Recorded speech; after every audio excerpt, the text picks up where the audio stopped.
Kisah heroik Jenderal Sudirman dalam Agresi Militer II 1948 bukanlah sekadar catatan militer, melainkan monumen kemenangan roh atas materi, di mana seorang panglima yang bernafas dengan satu paru-paru mampu memimpin perang gerilya semesta dari atas tanduk kayu sederhana. Menolak opsi menyerah saat ibu kota Yogyakarta jatuh, Sudirman memilih menyatu dengan hutan dan rakyat, menerapkan strategi Weerkrijse yang efektif mematahkan mental pasukan elit Belanda melalui serangan malam dan pemutusan logistik. Perjalanan epiknya mulai dari penyamaran cerdik sebagai Pakde yang meloloskannya dari kepungan maut di Kediri hingga keteguhan spiritual yang menjadi jimat pasukannya berakhir dengan rekonsiliasi simbolis antara militer dan sipil saat ia turun gunung, mengorbankan sisa napas terakhirnya demi memastikan kedaulatan Indonesia diakui dunia sebelum wafat sebagai martir bangsa di usia muda.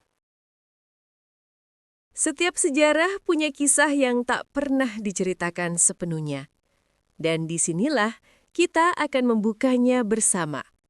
Selamat datang di channel Lemari Tua, tempat di mana masa lalu berbicara untuk masa kini. Jangan lupa like, komen, share, dan subscribe supaya kamu nggak ketinggalan cerita-cerita menarik berikutnya.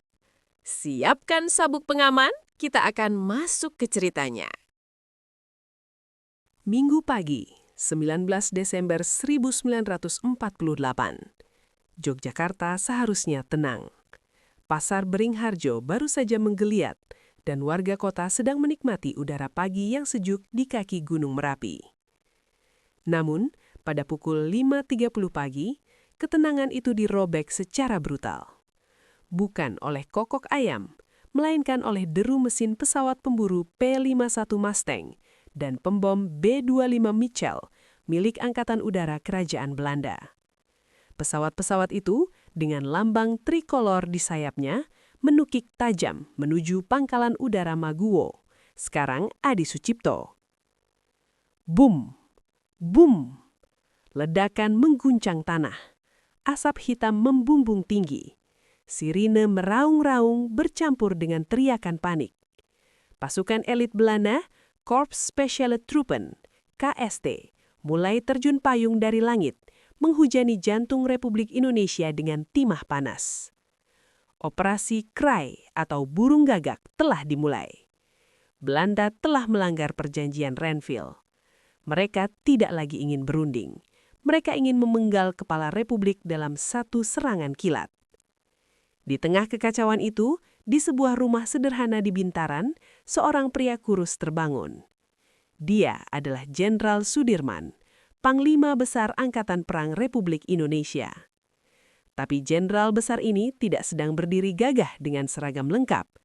Dia sedang terbaring lemah di tempat tidur, mengenakan piyama, wajahnya pucat pasi, matanya cekung. Di samping tempat tidurnya, tidak ada senapan, melainkan botol-botol obat. Sudirman sedang sekarat.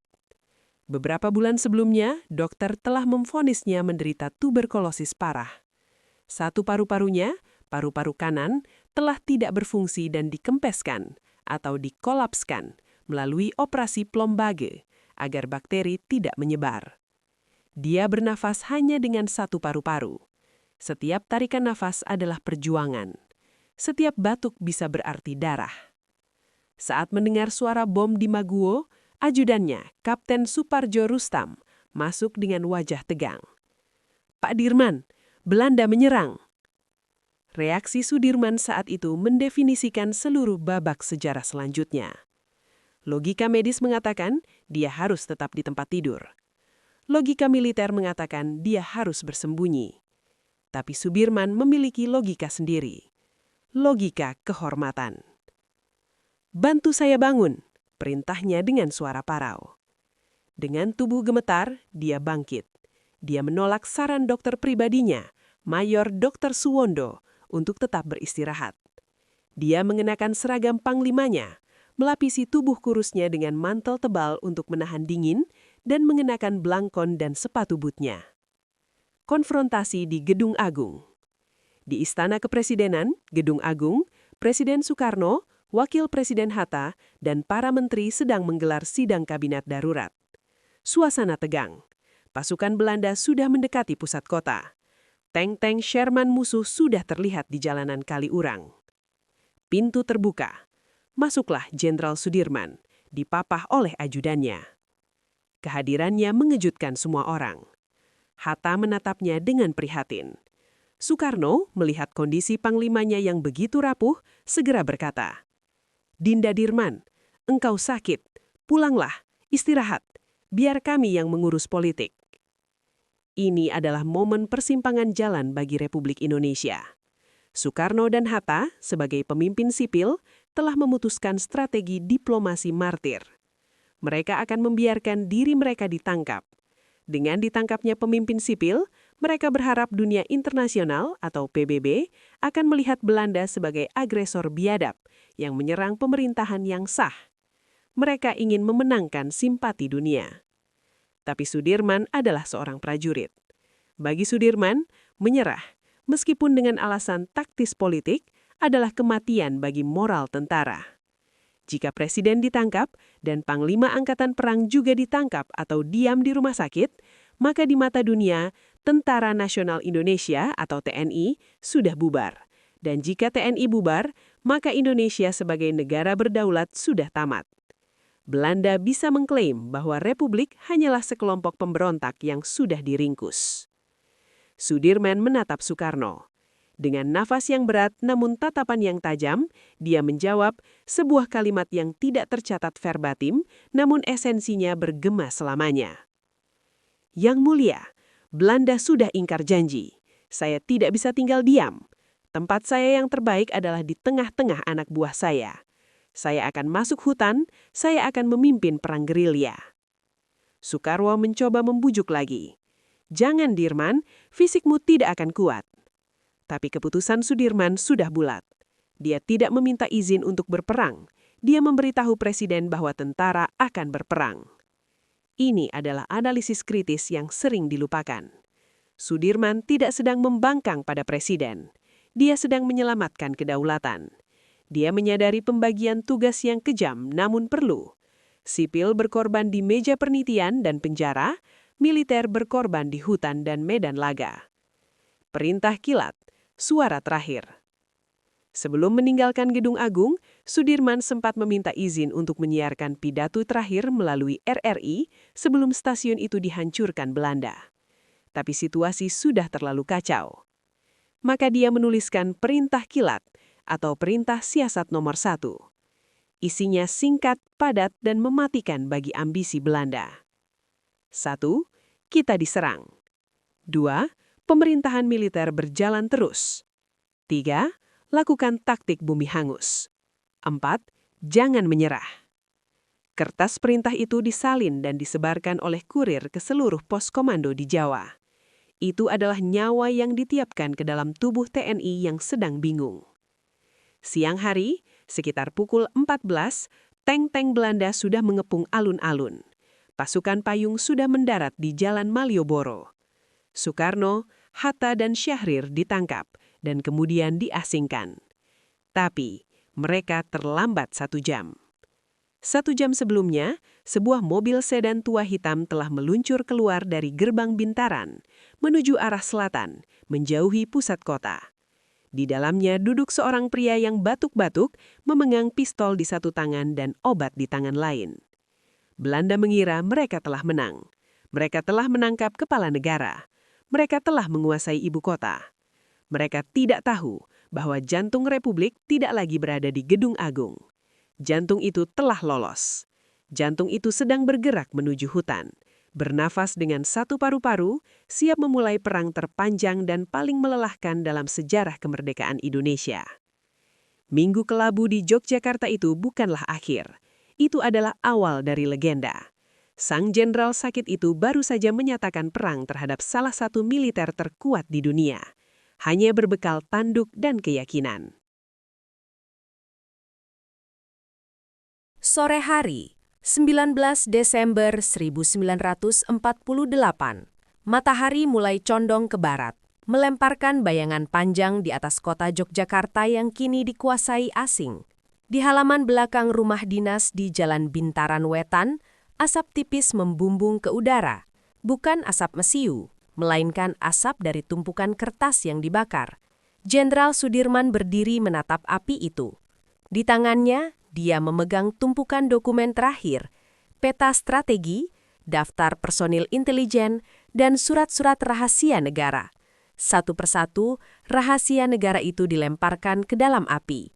Ini adalah momen simbolis yang mengerikan. Sudirman sedang melakukan bumi hangus pada arsipnya sendiri. Dia tahu, jika dokumen ini jatuh ke tangan Belanda, ribuan pejuang bawah tanah akan dieksekusi. "Pak, mobil sudah siap," lapor Kapten Suparjo Rustam. Sudirman mengangguk. Dia menoleh untuk melihat istri tercintanya, Siti Alfiah, dan anak-anaknya yang masih kecil. Hatinya remuk. Sebagai seorang suami dan ayah, nalurinya berteriak untuk tetap tinggal dan melindungi mereka. Namun sebagai panglima besar, dia milik negara. "Bu," katanya pelan pada istrinya, "Bapak harus pergi. Jaga anak-anak. Serahkan nasib kita pada Allah." Siti Alfiah, wanita tegar itu tidak menangis. Dia tahu suaminya bukan lagi miliknya seorang. Dia menyerahkan perhiasan emasnya kepada ajudan Sudirman. "Pakailah untuk bekal perjuangan," katanya. Emas itu kelak menjadi modal logistik yang menyelamatkan nyawa pasukan di saat-saat kritis. Dengan berat hati, Sudirman masuk ke dalam mobil sedan hitamnya. Rombongan kecil itu bergerak keluar. Mereka tidak membawa persenjataan berat. Mereka hanya membawa satu aset paling berharga yang dimiliki Republik saat itu, simbol perlawanan. Jalan menuju selatan, meninggalkan aspal. Rombongan Sudirman bergerak ke arah selatan, menuju Bantul. Tujuannya adalah menyeberangi Sungai Opak dan bersembunyi di pegunungan Karst Gunung Kidul yang tandus. Strategi Sudirman brilian dalam kesederhanaannya. Dia tahu Belanda memiliki tank dan truk-truk berat. Kendaraan seperti itu membutuhkan jalan aspal yang rata. Maka Sudirman memilih medan yang paling dibenci oleh mesin perang modern. Hutan lebat, jurang terjal, dan jalan setapak berbatu. Di daerah Kretek, dekat Parangtritis, realitas fisik menghentam sang panglima. Jembatan di sana menjadi titik krusial. Mobil sedan tidak bisa melaju lebih jauh ke pedalaman tanpa menarik perhatian pesawat pengintai Belanda, Piper Cub, si capung, yang mulai berdengung di langit mencari mangsa. Sudirman memerintahkan mobil berhenti. "Kita tinggalkan mobil di sini," perintahnya. Mobil sedan itu, simbol terakhir dari otoritas formal dan kenyamanan, ditinggalkan di tepi jalan. Mulai detik itu, Panglima Besar Angkatan Perang Republik Indonesia berjalan kaki. Namun tubuhnya berkhianat. Baru beberapa kilometer berjalan, napas Sudirman mulai berbunyi. Paru-paru kirinya yang tersisa bekerja terlalu keras memompa oksigen. Keringat dingin mengucur deras membasahi mantelnya. Wajahnya berubah pucat seperti kertas. Dokter pribadinya, Mayor Dr. Suwondo, segera memeriksa denyut nadinya. "Pak Dirman, Bapak tidak bisa berjalan. Paru-paru Bapak bisa kolaps lagi. Jika Bapak pingsan di sini, kita semua tamat." Para pengawal dan ajudan saling berpandangan. Mereka adalah prajurit tangguh, tapi mereka bingung. Bagaimana cara membawa panglima yang tidak bisa berjalan, sementara musuh sedang memburu di belakang. Di sebuah desa kecil, solusi itu muncul. Solusi yang sangat Indonesia. Sebuah kursi kayu biasa diambil dari rumah penduduk. 2 batang bambu panjang diikatkan di sisi kiri dan kanannya dengan tali ijuk. Atap sederhana dibuat dari kain untuk melindunginya dari hujan dan panas. Itulah tandu. Benda sederhana itu bukanlah kendaraan militer. Tidak ada lapis baja, tidak ada mesin. Tapi di atas kursi kayu itulah nasib Republik Indonesia dipertaruhkan selama 7 bulan ke depan. Para prajurit berebut untuk memikul tandu itu. Bagi mereka, memikul Sudirman bukan beban. Itu adalah kehormatan suci. Saat Sudirman duduk di atas tandu dan diangkat ke bahu para prajuritnya, transformasi itu selesai. Dia bukan lagi jenderal yang duduk di balik meja di Jakarta atau Jogja. Dia telah menjadi bapak gerilya. Dia telah menyatu dengan tanah, diangkat oleh rakyatnya sendiri. Logistik hantu dan perang urat saraf. Meninggalkan kota berarti meninggalkan akses terhadap uang negara, gudang makanan dan amunisi. Bagaimana memberi makan ratusan pengawal di tengah hutan? Disinilah analisis kritis tentang perang semesta, Total People's Defense terbukti nyata. Sudirman tidak perlu membawa logistik, rakyat adalah logistiknya. Kemanapun rombongan Sudirman lewat, dari Bantul, Panggang hingga Wonogiri, berita menyebar secara berantai di antara penduduk desa. Pak Dirman lewat, Pak Dirman ada di sini. Tanpa diminta, penduduk desa yang miskin, yang sehari-hari hanya makan tiwul dan jagung, mengeluarkan harta terbaik mereka. Pisang rebus, kelapa muda, nasi aking, bahkan ayam peliharaan satu-satunya disembelih untuk Bapak Panglima. Ada aturan tak tertulis yang dipegang teguh oleh Sudirman. Dia tidak akan makan sebelum prajurit pengawalnya makan. Seringkali dia memberikan jatah telurnya kepada prajurit yang sakit. Sikap ini menciptakan ikatan loyalitas yang fanatik. Para prajurit rela mati untuk melindungi tandu itu, bukan karena takut pada pangkat jenderal, tapi karena cinta pada Bapak. Sementara itu di sisi strategi militer, Sudirman mulai memainkan perang urat saraf. Meskipun sedang ditandu dan sakit parah, otaknya terus bekerja. Sebelum radio pemancar terakhir hancur atau baterainya habis, dia memastikan perintahnya sampai ke seluruh komandan daerah. Dia mengaktifkan sistem Wehrkreis. Ini adalah konsep pertahanan wilayah ala Jerman yang diadaptasi. Sudirman membagi Indonesia menjadi lingkaran-lingkaran pertahanan otonom. Setiap komandan lokal, seperti Letkol Soeharto di Jogja atau Kolonel Bambang Sugeng di Jawa Tengah, diberi wewenang penuh untuk menyerang dan bertahan tanpa menunggu perintah pusat. Tujuannya adalah menciptakan kekacauan. Belanda mungkin menguasai kota-kota besar dan jalan raya utama di siang hari. Tapi begitu matahari terbenam, jalanan itu menjadi milik TNI. Konvoi Belanda disergap, pos-pos terpencil ditembaki lalu penyerang menghilang ke dalam kegelapan. Sudirman, dari atas tandunya, menjadi simbol yang menyatukan pecahan-pecahan pasukan ini. Selama Sudirman masih ada, belum tertangkap, maka TNI masih ada. Membakar jembatan harapan Belanda. Belanda, di bawah komando Jenderal Simon Spoor, sangat frustrasi. Secara matematis, mereka unggul segalanya. Mereka punya pesawat, tank, dan uang. Mereka mengira dengan menangkap Soekarno, perlawanan akan berakhir dalam hitungan hari. Tapi laporan intelijen Belanda mulai menunjukkan anomali. Di desa-desa perlawanan justru makin keras. Belanda menyebar pamflet propaganda dari pesawat udara.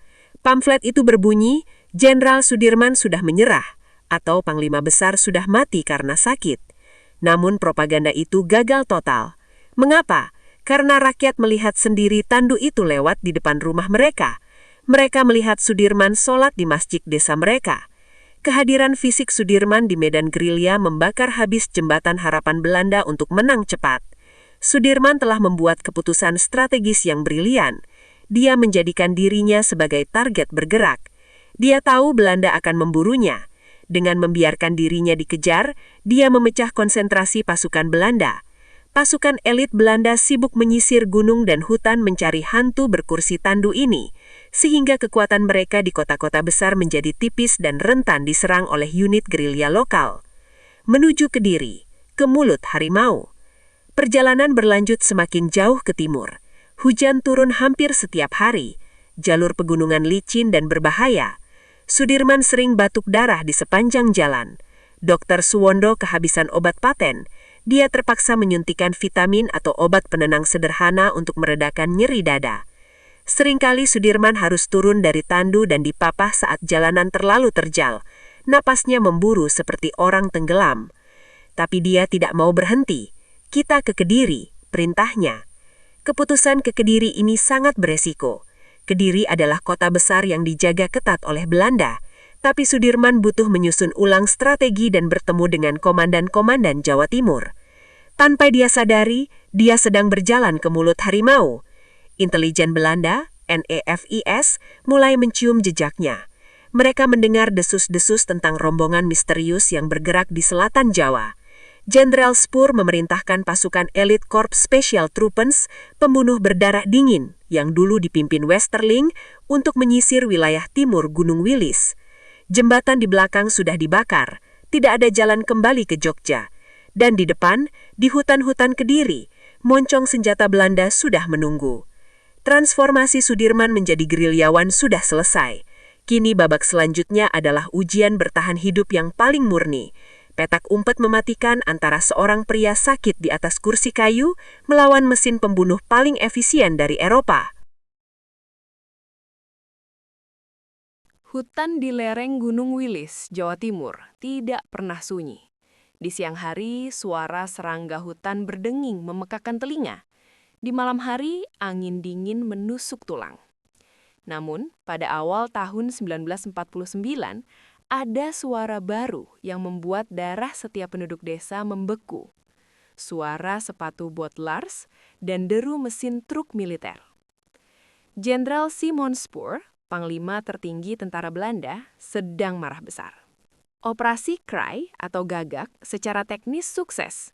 Mereka menguasai kota-kota. Tapi kepala dari perlawanan Indonesia, Jenderal Sudirman, lenyap di telan bumi. Spoor tahu, selama Sudirman masih bebas, kemenangan Belanda hanyalah ilusi. Spoor mengerahkan anjing-anjing pemburunya yang paling ganas, Korps Speciale Truppen, KST. Ini adalah pasukan baret hijau dan merah yang terlatih khusus untuk kontra-gerilya. Mereka kejam, efisien, dan dilengkapi dengan radio canggih serta jejak intelijen yang kuat. Misi mereka satu, cari Sudirman, hidup atau mati. Di sisi lain, buruan mereka adalah antitesis dari pasukan elit itu. Tidak ada baret hijau, tidak ada senjata otomatis, dan tidak ada kendaraan lapis baja. Hanya ada sebuah kursi kayu tua yang digotong bergantian, bergerak perlahan menembus semak belukar. Di atasnya duduk seorang pria yang mantelnya makin longgar karena tubuhnya makin kurus, namun matanya menyala dengan kewaspadaan seekor elang. Seni menghilang. Pak D. Abdullah. Memasuki wilayah Kediri, bahaya mencapai puncaknya. Kediri adalah markas besar pasukan Belanda di Jawa Timur. Patroli musuh ada di mana-mana. Pesawat pengintai Piper Cup terbang rendah, menyisir setiap pergerakan di jalan setapak. Sudirman sadar, dia tidak bisa lagi tampil sebagai jenderal. Atribut militer adalah lonceng kematian. Maka instruksi penyamaran dikeluarkan. Mulai hari ini, perintah Sudirman kepada ajudannya, saya bukan Panglima Besar. Panggil saya Pak D atau Kiai Abdullah. Seragam Panglima yang gagah itu dilepas. Sudirman mengenakan pakaian rakyat biasa, seringkali dilengkapi dengan sarung dan kopiah, layaknya seorang guru ngaji atau pemuka agama desa. Para pengawalnya, anggota Korps Polisi Militer dan pasukan elit pengawal, juga harus berubah. Mereka menyembunyikan senapan Lee Enfield dan stand gun di balik sarung atau di dalam gulungan tikar. Mereka menyamar sebagai rombongan santri yang sedang mengantar gurunya mengungsi atau kerabat yang sedang mengantar orang sakit berobat. Penyamaran ini bukan tanpa resiko psikologis. Bagi seorang prajurit profesional, menanggalkan seragam di tengah perang terasa seperti menelanjangi harga diri. Namun Sudirman mengajarkan pelajaran taktis yang penting. Dalam perang gerilya, rakyat adalah air dan gerilyawan adalah ikan. Ikan tidak boleh terlihat berbeda dari air. Rombongan Pak D bergerak dari satu desa ke desa lain. Mereka menghindari jalan utama. Mereka membelah hutan jati, menyeberangi sungai deras yang banjir, dan mendaki tebing licin. Jejak mereka samar, tapi intelijen Belanda tidak bodoh. Mereka mulai menyiksa penduduk desa yang dicurigai. Mereka menyebar mata-mata pribumi yang dibayar mahal. Perlahan tapi pasti, jaring Belanda mulai mengetat di sekitar Kediri. Pengkhianatan dan momen kritis di Bajulan. Puncak tekanan terjadi di sebuah dusun kecil bernama Bajulan, di kaki Gunung Wilis, Nganjuk, selatan Kediri. Kisah ini adalah salah satu legenda paling terkenal dalam sejarah militer Indonesia. Momen di mana takdir Republik bergantung pada seutas benang tipis. Saat itu rombongan Sudirman sedang beristirahat di sebuah rumah penduduk. Mereka kelelahan. Sudirman sedang berbaring, napasnya berat setelah perjalanan panjang. Tiba-tiba, seorang telik sandi atau mata-mata gerilya berlari masuk dengan wajah pucat. "Lapor Pak D, pasukan Belanda mendekat. Jaraknya kurang dari 1 kilometer." Kepanikan melanda. Kali ini mereka tidak punya waktu untuk lari. Hutan di belakang rumah terlalu terbuka, dan jika mereka bergerak sekarang, mereka akan terlihat jelas oleh pasukan Belanda yang sedang menyisir area itu. Rupanya salah satu prajurit atau kurir yang tertangkap oleh Belanda sebelumnya tidak kuat menahan siksaan. Dia membocorkan lokasi persembunyian Sudirman. Pasukan Belanda datang dengan kekuatan penuh. Suara kokangan senjata terdengar. Mereka mengepung rumah-rumah di dusun itu. Kapten Suparjo Rustam dan Dr. Suwondo bersiap untuk pertempuran terakhir. Mereka memegang senjata erat-erat, siap mati untuk melindungi Panglima. Tapi Sudirman dengan ketenangan yang tidak masuk akal mengangkat tangannya. "Jangan menembak," bisiknya. "Simpan senjata kalian, berzikirlah." Sudirman kemudian meminta ajudannya untuk memapahnya duduk di ruang depan. Dia mengenakan mantel lusuhnya, memutar tasbih di tangannya, dan mulai berzikir. Dia memerintahkan semua orang untuk bersikap wajar, seolah-olah mereka hanyalah keluarga pengungsi biasa. Pintu didobrak, atau setidaknya pasukan Belanda masuk ke halaman. Komandan patroli Belanda dengan senjata siap tembak menatap orang-orang di rumah itu. Disinilah terjadi keajaiban, atau mungkin kegagalan psikologis Belanda terbesar. Tentara Belanda itu melihat seorang pria kurus kering berwajah pucat memakai mantel tebal di udara tropis yang panas, sedang komat kamit memegang tasbih. Di mata tentara Belanda, sosok itu sama sekali tidak terlihat seperti Jenderal Sudirman, sang arsitek perang yang digambarkan dalam poster buronan sebagai sosok militer yang tegas dan berbahaya. Sosok di depan mereka hanyalah seorang inlander Arab yang sakit-sakitan dan menyedihkan.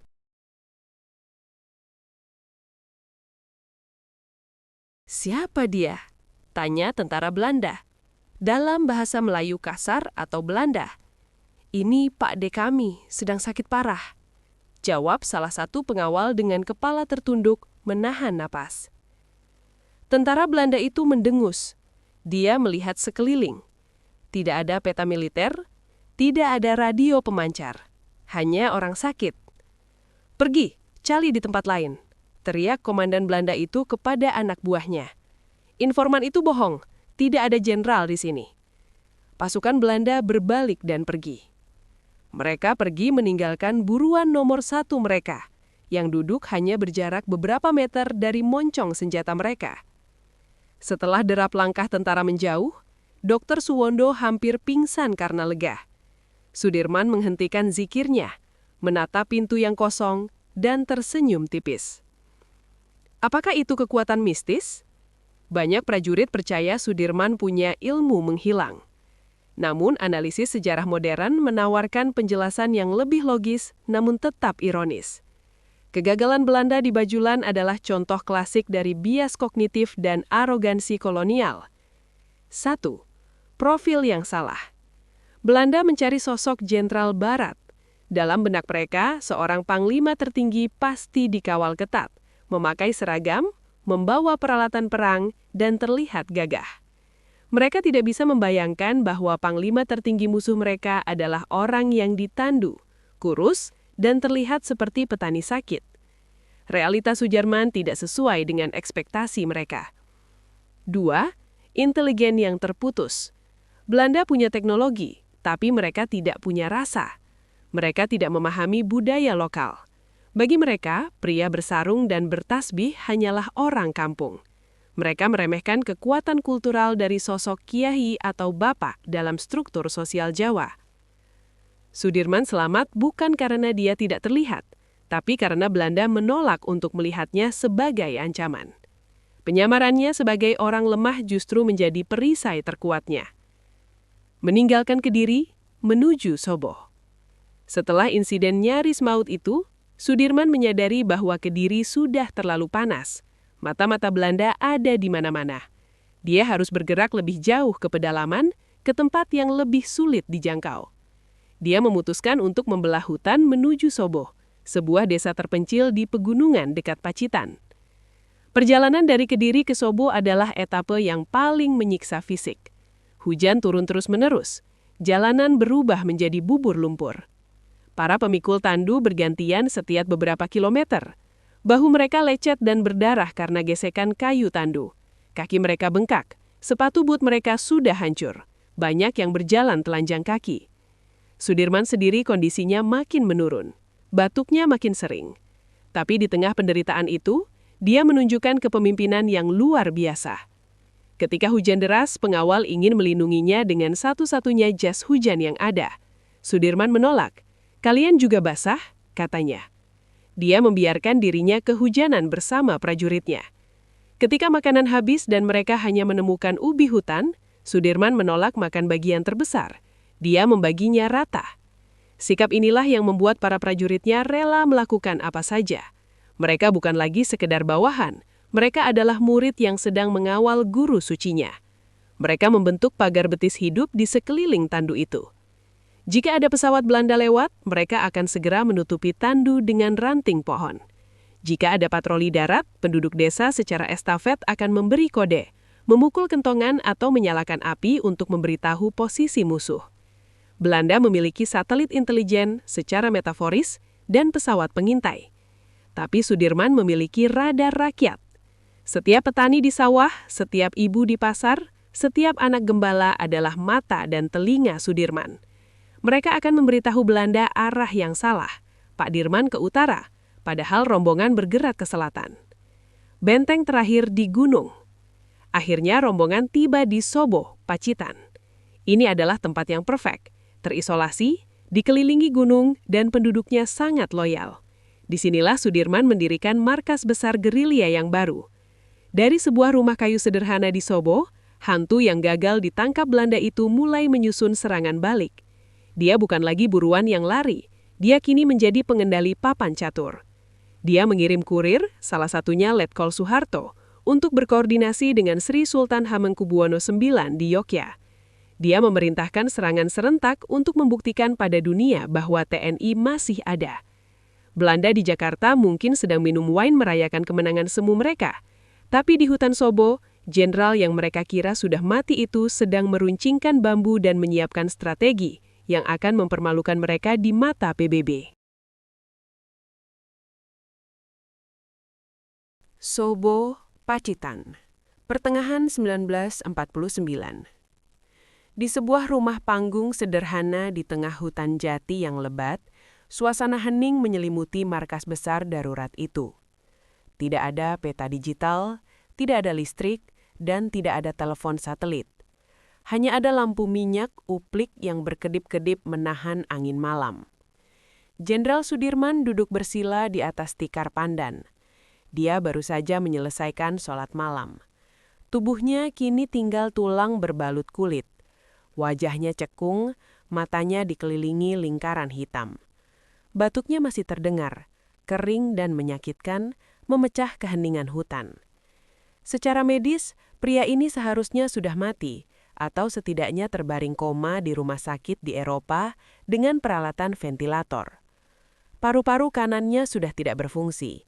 Paru-paru kirinya infeksi. Tubuhnya didera kelelahan ekstrim akibat perjalanan ratusan kilometer naik turun gunung. Namun, di hadapan para komandan lapangannya, dia tetap menjadi gunung karang yang tak tergoyahkan. Pertanyaan besar yang menghantui benak Belanda dan bahkan benak anak buahnya sendiri adalah, bagaimana dia bisa bertahan? Apa yang membuat orang sakit ini mampu memimpin ribuan pasukan dan membuat pusing Jenderal Simon Spoor yang gagah dan sehat di Jakarta? Jawabannya terletak pada dua hal yang tampak bertolak belakang, namun menyatu dalam diri Sudirman. Mistisisme Jawa Islam dan strategi militer modern. 3 jimat sang jenderal. Ada sebuah percakapan legendaris yang sering dikisahkan oleh para veteran pengawal Sudirman. Suatu malam, setelah lolos dari kepungan maut di Kediri, seorang prajurit memberanikan diri bertanya. Rasa penasaran itu sudah tidak terbendung. Bagaimana mungkin pasukan Belanda yang bersenjata lengkap bisa buta melihat mereka di rumah penduduk waktu itu? "Pak Dirman?" tanya prajurit itu dengan takzim. "Bapak punya jimat apa? Tolong berikan jimat itu kepada kami agar kami juga kebal dan bisa menghilang seperti Bapak." Sudirman tersenyum tipis. Dia tidak marah dianggap klinik. Dia paham psikologi prajurit Jawa yang akrab dengan dunia mistis. "Saya memang punya jimat," jawab Sudirman tenang. "Jimat saya ada 3. Para prajurit mendekat, menahan nafas, berharap akan diberi keris sakti atau batu akik bertuah. "Pertama," kata Sudirman, "saya tidak pernah lepas dari wudu. Setiap kali batal, beliau langsung berwudu lagi, menjaga kesucian lahir batin. Kedua, saya tidak pernah meninggalkan sholat 5 waktu tepat pada waktunya. Disiplin spiritual yang ketat, bahkan saat dikejar musuh. Ketiga, saya ikhlas. Saya berjuang bukan untuk jabatan, bukan untuk harta, tapi lillahi ta'ala untuk kemerdekaan bangsa." Jawaban itu mengecewakan bagi pencari magis, tapi mencerahkan bagi pencari kebenaran. Dari kacamata modern, jimat Sudirman sebenarnya adalah bentuk tertinggi dari resiliensi psikologis. Pertama, wudu, kebersihan. Di tengah hutan yang kotor dan penuh penyakit, menjaga kebersihan fisik adalah pertahanan pertama terhadap infeksi. Secara simbolis, ini menjaga mental tetap bersih dan waspada. Kedua, sholat, disiplin. Sholat tepat waktu menciptakan rutinitas di tengah kekacauan perang. Ini memberi struktur pada waktu yang tidak menentu, menjaga kewarasan mental prajurit. Ketiga, ikhlas, tanpa beban. Ini adalah senjata terkuat. Orang yang ikhlas tidak takut mati. Orang yang tidak takut mati adalah musuh yang paling berbahaya di medan perang. Karisma spiritual inilah yang membuat Sudirman dihormati bak seorang wali oleh pasukannya. Perintahnya bukan sekedar instruksi militer, tapi fatwa moral. Prajurit tidak berani berkhianat atau mengeluh melihat panglimanya yang suci menderita lebih hebat dari mereka. Jaring laba-laba, sistem Wehrkreis. Jika spiritualitasnya adalah pertahanan internalnya, maka strategi eksternalnya adalah sebuah konsep militer jenius yang disebut Wehrkreis. Istilah ini dipinjam dari bahasa Jerman, yang artinya lingkaran pertahanan. Namun, Sudirman dan para pemikir TNI, seperti A.H. Nasution, memodifikasinya menjadi strategi khas Indonesia, sistem pertahanan rakyat semesta. Belanda, dengan tank dan truknya, berpikir secara linear. Mereka ingin menguasai garis jalan raya A ke kota B. Mereka ingin membuat garis depan yang jelas. Sudirman menolak main di aturan itu. Dia menghapus garis depan.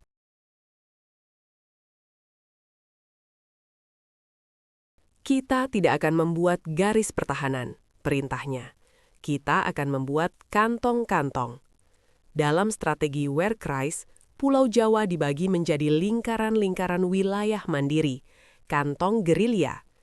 Setiap kantong memiliki komandan sendiri, logistik sendiri dari rakyat, dan pemerintahan bayangan sendiri. Konsepnya seperti jaring laba-laba. Jika Belanda memotong satu benang, menguasai satu kota, jaring yang lain tetap utuh dan berfungsi. Pasukan Belanda yang menduduki kota-kota besar merasa aman di dalam benteng mereka. Tapi begitu mereka keluar 1 kilometer saja dari kota, mereka masuk ke wilayah Wehrkreis. Mereka disergap, logistik mereka dibegal, kabel telepon mereka diputus. Ini adalah perang asimetris klasik. Belanda punya jam tangan, tapi Sudirman punya waktu. Belanda punya peta, tapi Sudirman punya tanah. Malam milik kita. Dampak dari strategi ini terhadap moral tentara Belanda sangat menghancurkan. Di siang hari, tentara Belanda berpatroli dengan gagah menggunakan Panzer Brand Carrier. Rakyat menunduk takut. Bendera merah putih biru berkibar. Tapi begitu matahari terbenam, perimbangan kekuatan berbalik 180 derajat. Pasukan gerilya Sudirman keluar dari hutan dan desa. Mereka adalah hantu malam. Mereka menyerang pos-pos Belanda, menculik mata-mata musuh, dan menyebarkan pamflet perjuangan. Surat-surat dari tentara Belanda yang dikirim ke keluarga mereka di Eropa, yang kemudian diungkap sejarawan, menunjukkan depresi massal. Mereka menulis, "Kami merasa dikepung oleh musuh yang tidak terlihat. Rakyat menyenyum pada kami di siang hari, tapi mungkin menembak kami di malam hari. Kami tidak bisa menang melawan hantu." Inilah inti dari strategi Sudirman, menghancurkan kehendak perang atau will to fight musuh. Sudirman tahu TNI tidak bisa mengalahkan Belanda dalam pertempuran terbuka, adu tank. TNI kalah peluru. Tapi TNI bisa membuat biaya pendudukan, biaya uang dan nyawa menjadi begitu mahal dan melelahkan, sehingga Belanda akhirnya menyerah karena frustasi. Kemanunggalan, bapak dan anak. Kunci sukses Wehrkreis adalah hubungan antara TNI dan rakyat. Tanpa rakyat, gerilyawan akan mati kelaparan dalam seminggu.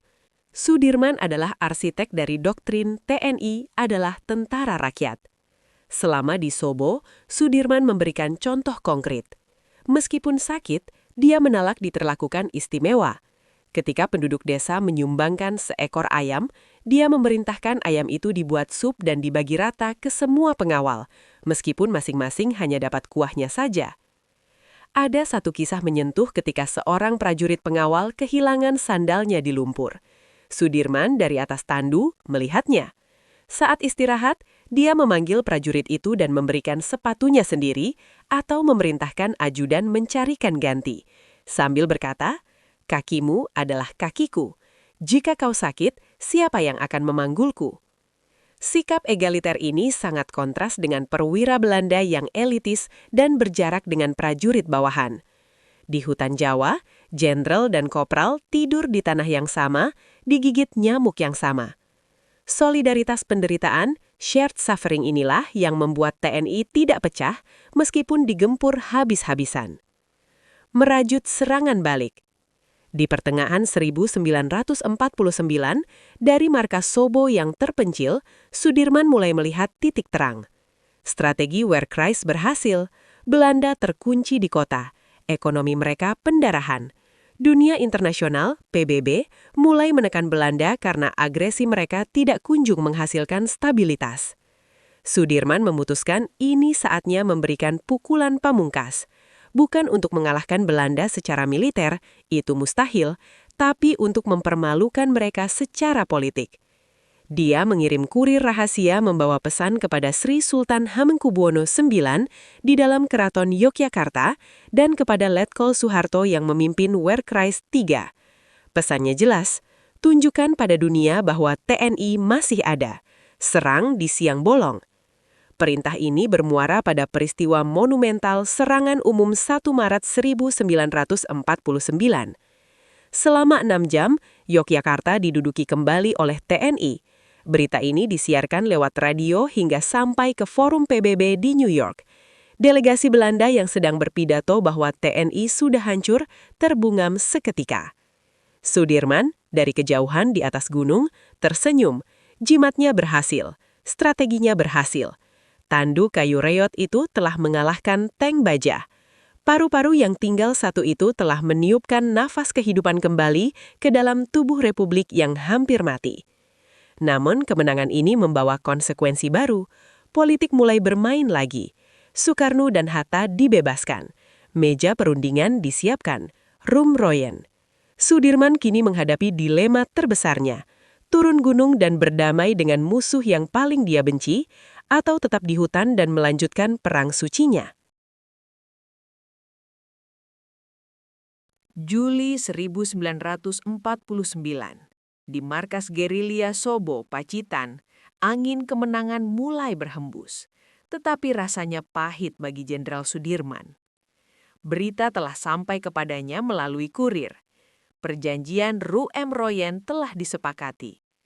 Belanda setuju untuk membebaskan Soekarno-Hatta dan mengembalikan pemerintahan Republik ke Yogyakarta.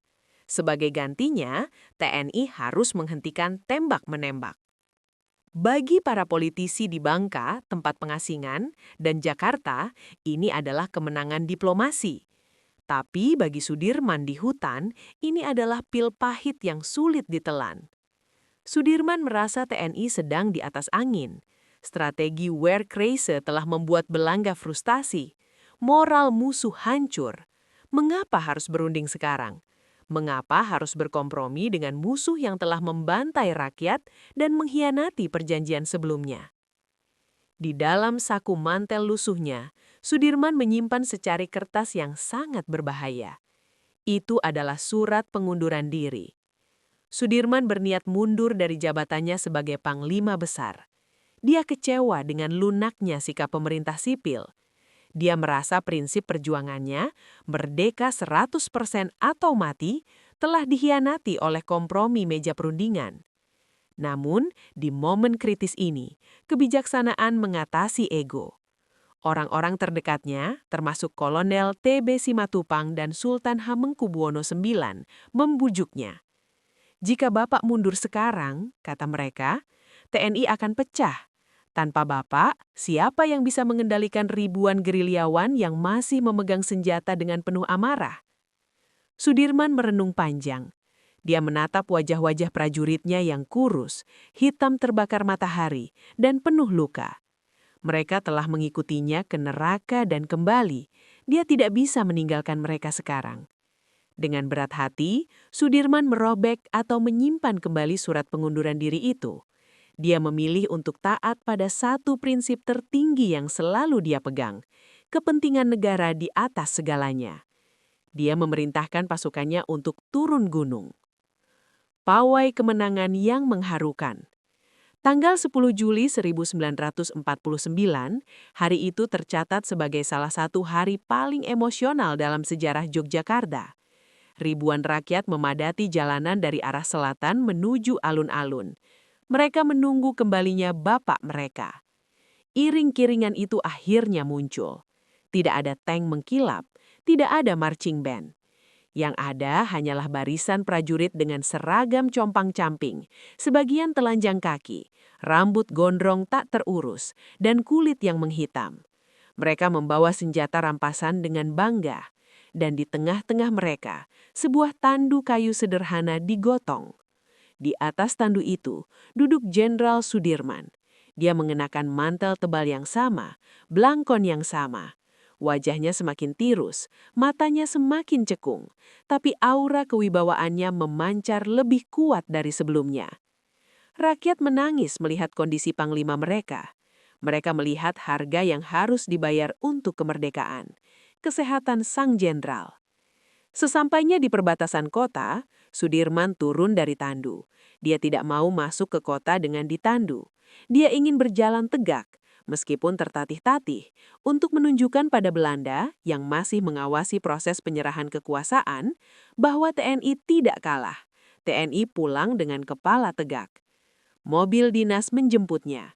Sudirman masuk ke mobil itu, meninggalkan hutan yang telah menjadi rumah dan sahabatnya selama 7 bulan terakhir. Pertemuan dua raksasa. Tujuan akhirnya adalah Gedung Agung atau Istana Kepresidenan. Di sana, Presiden Soekarno dan Wakil Presiden Hatta sudah menunggu. Suasana sangat tegang. Semua orang tahu ada jurang antara Sudirman dan Soekarno sejak peristiwa 19 Desember 1948. Sudirman merasa ditinggalkan saat Soekarno memilih ditangkap. Soekarno merasa itu adalah strategi politik yang perlu. Hubungan sipil dan militer Republik Indonesia sedang berada di ujung tanduk. Jika pertemuan ini gagal, jika Sudirman menolak berjabat tangan, Indonesia bisa jatuh ke dalam perang saudara atau kudeta militer. Mobil Sudirman berhenti di halaman istana. Pintu dibuka. Sudirman keluar, bertumpu pada tongkatnya. Dia berjalan pelan menaiki tangga istana. Wajahnya kaku, tanpa senyum. Dia adalah prajurit yang terluka hatinya. Soekarno dengan kepekaan sosialnya yang luar biasa melihat ketegangan itu. Dia tidak menunggu Sudirman memberi hormat. Soekarno berlari kecil menghampiri Sudirman. Dia merentangkan kedua tangannya lebar-lebar, matanya berkaca-kaca. Dinda Dirman. Soekarno langsung memeluk tubuh kurus Sudirman dengan erat. Momen itu membekukan waktu. Seorang fotografer dari IPPHOS, Frans Mendur apal rekannya, mengabadikan detik bersejarah itu. Di dalam pelukan itu, ketegangan mencair. Sudirman, yang awalnya kaku, perlahan membalas rangkulan itu. Hatta berdiri di samping mereka, tersenyum haru. Itu bukan sekedar pelukan antara dua teman lama. Itu adalah pelukan rekonsiliasi nasional. Dalam pelukan itu, militer yang merasa berdarah-darah di lapangan berdamai dengan sipil yang berjuang di meja diplomasi. Sudirman secara simbolis menyatakan bahwa TNI tetap tunduk pada presiden, pada supremasi sipil, meskipun mereka memiliki kekuatan senjata untuk mengambil alih kekuasaan. Hari itu, demokrasi Indonesia diselamatkan oleh kebesaran hati seorang jenderal sakit. Inspeksi terakhir di alun-alun utara. Beberapa hari kemudian, sebuah parade militer digelar di alun-alun utara Yogyakarta. Sudirman, meski kondisinya makin drop, memaksakan diri untuk memimpin inspeksi pasukan. Dia berdiri di atas podium, kurus kering dalam balutan mantelnya yang ikonik. Di hadapannya berbaris ribuan prajurit TNI yang baru turun gunung. Sudirman menatap mereka. Dia tidak melihat barisan yang rapi. Dia melihat baju yang robek, tubuh yang kurus karena kurang gizi, dan luka-luka yang belum kering. Namun dia juga melihat sorot mata yang menyala-nyala, sorot mata orang merdeka. Suaranya bergetar saat berpidato. Anak-anakku, tentara bukan merupakan suatu golongan di luar masyarakat, bukan suatu kasta yang berdiri di atas masyarakat. Tentara tidak lain dan tidak lebih dari salah satu bagian masyarakat yang mempunyai kewajiban tertentu. Pesan warisannya jelas, TNI adalah tentara rakyat. Jangan pernah menyakiti rakyat, dan jangan pernah merasa lebih tinggi dari rakyat. Itulah kali terakhir Sudirman tampil gagah di depan pasukannya secara besar-besaran. Setelah itu, tubuhnya yang rusak tidak bisa lagi diajak kompromi. Magelang, istirahat panjang sang martir. Setelah pengakuan kedaulatan, transfer of sovereignty, dari Belanda pada 27 Desember 1949, tugas Sudirman secara teknis selesai. Indonesia telah diakui dunia sebagai negara merdeka dan berdaulat penuh. Namun Sudirman tidak bisa menikmati buah perjuangannya. Penyakit TBC-nya mengganas. Paru-parunya yang tersisa sudah terinfeksi parah. Dokter melarangnya bekerja. Dia dibawa ke Magelang, sebuah kota yang sejuk di kaki Gunung Tidar, untuk beristirahat. Di sebuah rumah peristirahatan di Magelang, Panglima Besar menghabiskan hari-hari terakhirnya. Dia tidak lagi memimpin rapat strategi. Dia menghabiskan waktu dengan berzikir dan mendengarkan siaran wayang kulit di radio. Pada tanggal 29 Januari 1945, hanya 1 bulan setelah Indonesia resmi berdaulat penuh, malaikat maut datang menjemput. Jenderal Sudirman wafat pada usia yang sangat muda, 34 tahun. Berita kematiannya mengguncangkan Nusantara. Bendera setengah tiang dikibarkan di seluruh negeri. Dari Sabang sampai Merauke, rakyat menangis. Ribuan orang mengiringi jenazahnya dari Magelang ke Yogyakarta. Sepanjang 40 km itu, rakyat berdiri di pinggir jalan memberikan penghormatan terakhir kepada tandu atau keranda yang membawanya. Kali ini, tandu itu tidak membawanya ke hutan untuk berperang, tapi membawanya ke Taman Makam Pahlawan Semaki untuk beristirahat selamanya. Kisah Jenderal Sudirman adalah sebuah anomali dalam sejarah militer dunia. Seorang guru SD Muhammadiyah yang tidak pernah mengenyam Akademi Militer Barat, West Point atau Breda, mampu memimpin tentara bekas peta dan petani melawan pemenang Perang Dunia II. Seorang pria cacat fisik, 1 paru-paru, yang harus ditandu, mampu mengalahkan pasukan elit yang sehat bugar.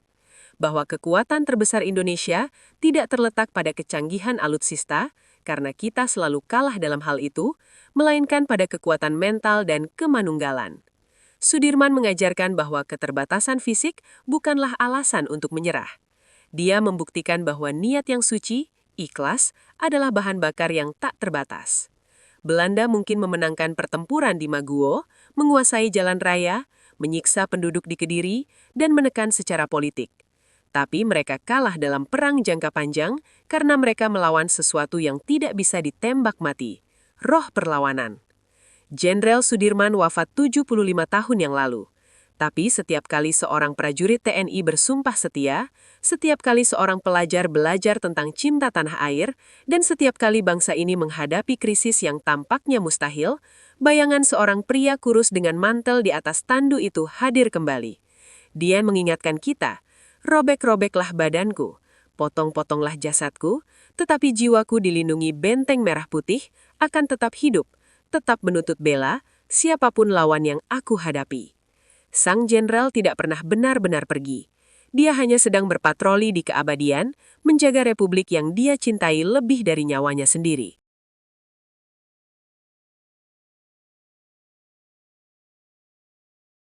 Kisah Jenderal Sudirman adalah anomali terbesar dalam sejarah militer Indonesia, di mana seorang panglima yang divonis kritis oleh medis justru menjadi nyawa bagi sebuah republik yang sedang sekarat.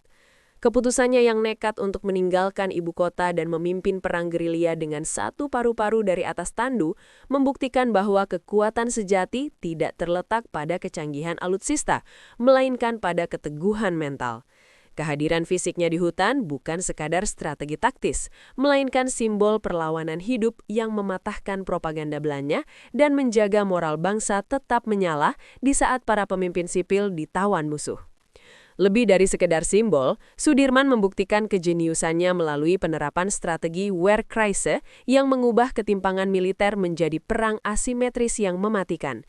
Dengan menyamar sebagai rakyat biasa, Pak D, dan menjadikan desa-desa sebagai benteng logistik, ia berhasil menciptakan perang tanpa garis depan yang membuat pasukan modern Belanda frustasi menghadapi musuh yang tak terlihat. Kemenangan ini menegaskan doktrin abadi bahwa TNI adalah tentara rakyat. Tanpa dukungan tulus dari penduduk desa yang memberinya makan dan menyembunyikannya, mustahil gerilya ini dapat bertahan melawan gempuran teknologi militer Eropa. Pada akhirnya, warisan terbesar Sudirman bukanlah kemenangan militernya semata, melainkan kebesaran jiwanya untuk menempatkan kepentingan negara di atas ego pribadi. Kesediaannya untuk turun gunung dan berdamai dengan kepemimpinan sipil, meskipun merasa kecewa dengan jalur diplomasi, menyelamatkan Indonesia dari potensi perpecahan internal di masa kritis. Wafatnya sang panglima besar di usia muda tak lama setelah kedaulatan diakui sepenuhnya, mengukuhkannya sebagai martir sejati yang telah menukar sisa napas terakhirnya demi berdirinya negara. Mengajarkan kita bahwa keterbatasan fisik hanyalah ilusi di hadapan niat yang suci.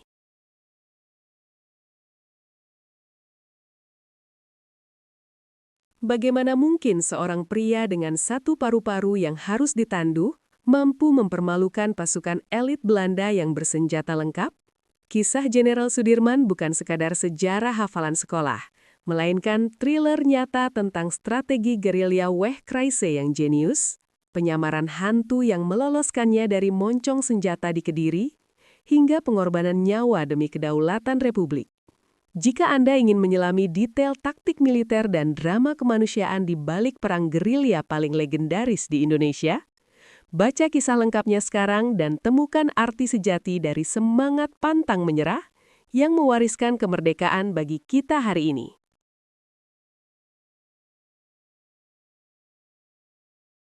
Komen di kolom komentar bagian mana yang menurutmu menarik. Di video selanjutnya kita akan memuat sejarah-sejarah yang mungkin belum kalian tahu atau kalian punya ide cerita sejarah yang menurut kalian menarik dan asik untuk kita telusuri. Pastikan kamu sudah subscribe agar tidak ketinggalan. Sampai jumpa di cerita sejarah lainnya.